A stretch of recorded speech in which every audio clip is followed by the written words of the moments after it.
Hello and welcome to Global Policy Forum's weekly podcast. This week in Sudan, President Omar al-Bashir has been re-elected with 68% of the vote.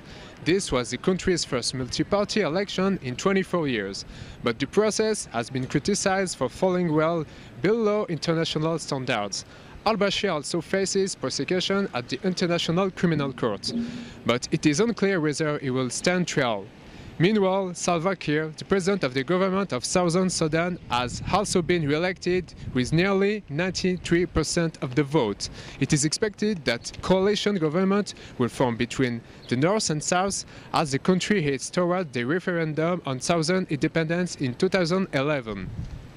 In social and economic policy this week, the World Bank has announced a new voting structure that gives emerging economies like China, India and Brazil a greater say in the decisions of the 186 nation institution.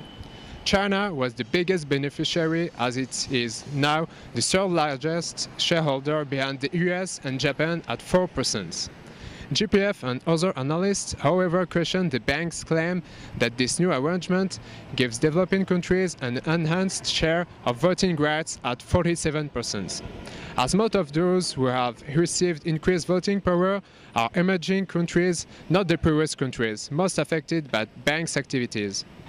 In UN Security Council news this week, the Security Council has requested Secretary General Ban Ki-moon to present a report on possible options for prosecuting and imprisoning those apprehended as pirates. This indicates that the Council is considering setting up an international tribunal to try the so-called pirates.